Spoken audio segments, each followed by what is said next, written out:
Will the iPhone 13 officially destroy Android? No. The iPhone 13 is not going to end Android or anything like that. That's just crazy. But I do think that the iPhone 13 is going to heavily influence and possibly change the future Android phones we see in 2021, in 2022, and other years moving forward. In fact, let's just sort of break down the 5 biggest features coming to the iPhone 13 and how they could sort of change the future of Android phones we see, and also why Apple might owe Android phone makers a thank you or 2 or 3.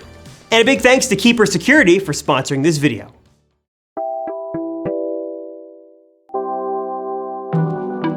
Before we go any further into this video, let me sort of address the elephant in the room and say just quite plainly, this is not an iOS versus Android debate video. In my opinion, you are more than welcome to love and use whatever phone you want. You love iPhones, great. You love Android, even better. Enjoy the phone that you want and that makes you happy.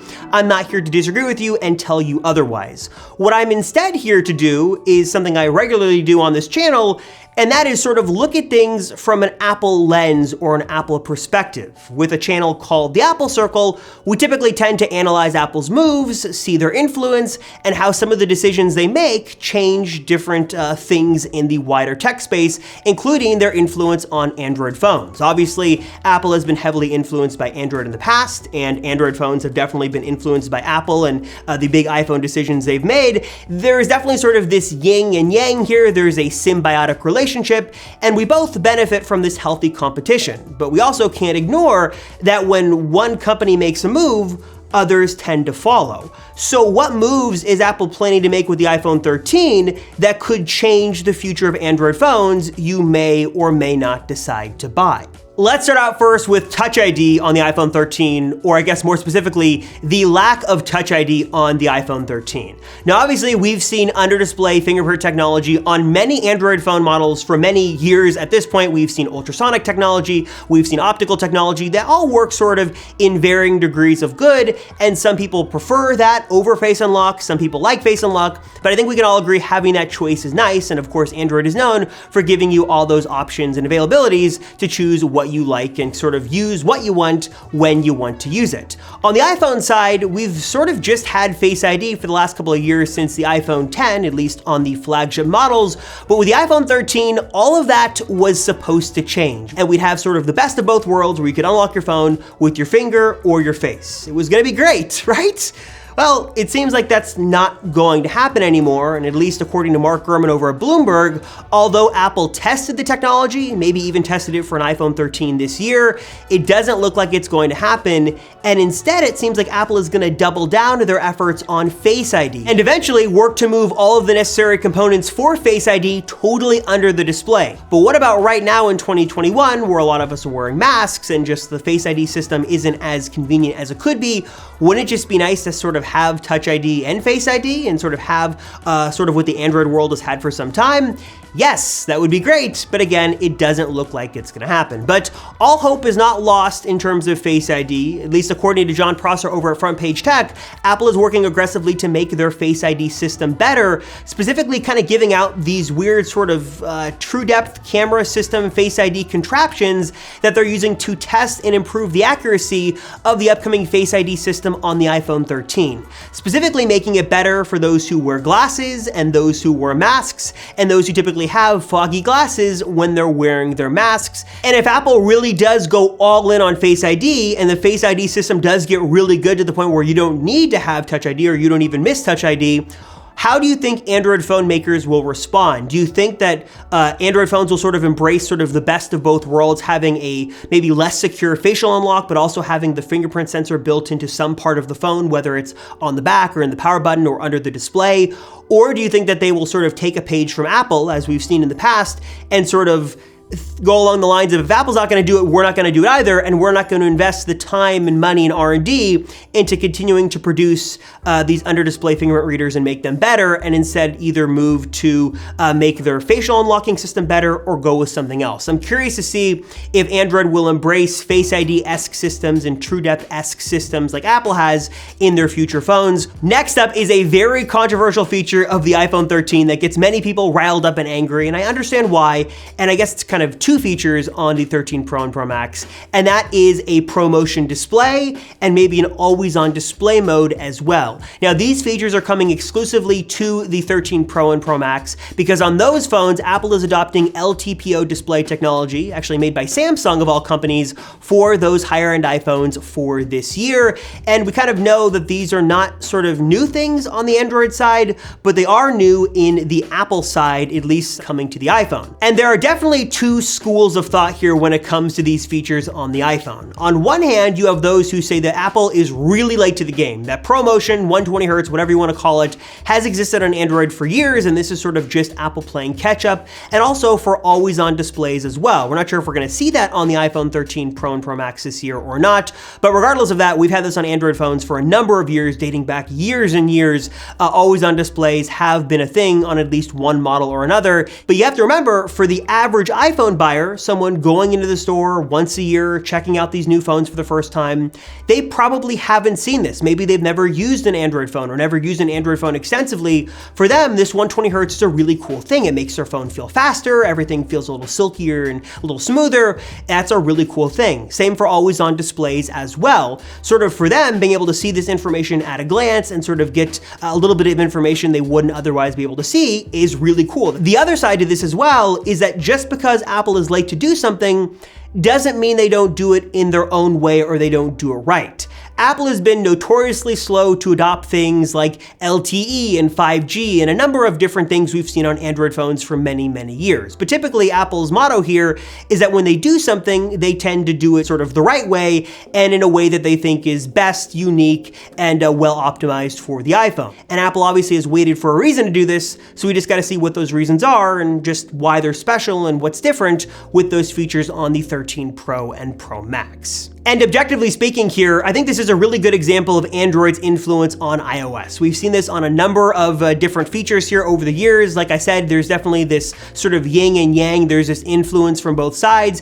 And this is an example of Android sort of releasing features and refining features on these different phones, thanks to the phone makers. And Apple sort of, again, maybe owing Android phone makers a little thank you for pushing these features as much as they have and finally making it the appropriate time to bring them over to the iPhone. But we are not out of the woods just yet, because the next feature is again very controversial, and that is the port on the iPhone 13. And in this instance, I'm not talking about Lightning over USB-C or anything like that, but I'm talking about the existence of the port on phones moving forward. Now, this is an example of Apple sort of changing their mind seemingly from removing the port on the iPhone 13. It looks like Lightning is going to stay this year, but that might not be the case for future iPhones moving forward. And with that said, if we see a portless model of the iPhone 14 next year, what does that mean for Android phones moving forward? Will the port become like the headphone jack, something we sort of want to hold on to and relish for as long as we can, but eventually sort of just fades away due to the times? Or do you think that Apple is going to go out on a limb, remove the port on the iPhone, and Android phone makers just won't follow? Before we continue, whether you are using iOS or Android, regardless of your mobile OS preference, I think we can all agree that we want our passwords, the things that are like our digital keys to unlock our accounts online, we want them to be safe, secure, consolidated in one place, and also out of reach from bad guys. Don't have your passwords on some random sticky note by your monitor, or even worse, on some random note on your phone. You want them all safe and secure in one place, and a great place to do that is with this video sponsor, Keeper Security, and their amazing password manager. It's a super sleek, simple, and easy to use app that keeps all your passwords safe and secure in one place, and also easily accessible across all your devices, with apps for desktop, mobile, and even web access as well. This is seriously your tech's best friend. No longer do you have to worry about getting locked out of your account or having to reset your password because you forgot it. Those days are long behind you. And also, if you get a new phone, maybe a new iPhone or a new Android phone, you don't have to worry about transferring over passwords or anything like that. Keeper has got you covered because everything is safe and secure right inside of the Keeper app. You just get that for your new phone or new computer, and you're good to go. One of my absolute favorite features of Keeper is just how simple and easy it is to make these long, random, and super complex passwords with just a couple of clicks, which is great for me for a couple of reasons. Is one, I don't have to remember them because Keeper's got that covered. I know my accounts are locked down with really good passwords, and also Keeper will even autofill my login info for me so I can log in just a couple of clicks. Really nice and convenient for me, but super bad for the bad guys who might be trying to get access to my account. This is not something you want to put off any longer. You need your passwords to be safe and secure in one place, out of reach from bad guys, and also easily accessible to you on all your different devices. Keeper Password Manager is awesome. I highly recommend you check it out and start using it today. So check it out for yourself and learn more at the link down below. And also use the promo code AppleCircle30 to get 30% off your purchase. Again, keep your accounts locked down, safe and secure. Get those passwords out of reach from bad guys with Keeper Password Manager today. Learn more and check it out for yourself and start locking down those accounts at the link right down below. Big feature number 4 coming to the iPhone 13 that will undoubtedly continue to influence Android phones is the existence, or I guess, again, the continued existence of Apple Custom Silicon. This phone is supposed to be powered by the A15 Bionic processor. It's the most powerful, most efficient processor we've seen in an iPhone. And we know that Apple has this want and need to have this crazy amount of control over their products. They want to build the hardware, they want to build the software, they want to build and design as many of the components for their products as they can. They're able to really max out power and performance and efficiency and do things they wouldn't otherwise be able to do if they didn't sort of own most of the components that make it all possible. And to be fair, custom silicon on the Android side isn't really anything new. Samsung obviously is a huge phone maker. They make a bunch of Android phones. They also make their own custom Exynos processors as well that is available in sort of varying markets around the world. But what about another Android phone maker sort of making this custom silicon, making the hardware and the software, and really trying to take the Apple approach with their phones? Google looks like they want to throw their hat into the ring on this one with the new Google Pixel 6 phones and their new Tensor SoC. And again, to be fair, Google has made their own custom silicon before, even their own custom designed silicon for phones, but this is the first time that a Google phone, a flagship Google Pixel 6, is going to be powered off of their own custom designed SoC. That is the Tensor processor in the new Google Pixel 6 phones, which Google is touting as a really big deal. They're obviously touting the power and performance and the optimization and how they can do things on the Pixel 6 they couldn't do before and drastically improve things like photo and video quality. And I'm really curious to see how this Tensor chip works, what sort of images and videos it's able to produce, and how the Pixel 6 sort of stacks up to future Android phones and the iPhone 13 as well. And I, of course, will reserve judgment until those phones come out, but I am really curious to see how this continued influence from Apple, sort of owning the hardware and the software, continues to go into the Android ecosystem. Samsung's doing it, Google's now doing it, and I'm curious to see if other Android phone makers will do it as well. And last but certainly not least, Android phones will undoubtedly be influenced by changes coming to the camera on the iPhone 13 models this year. Now, we're not expecting any drastic changes to the hardware of the iPhone 13's camera, but it's really with these new software features. You have things like ProRes video support, portrait mode video, maybe an astrophotography mode, better looks and colors and filters for your photos.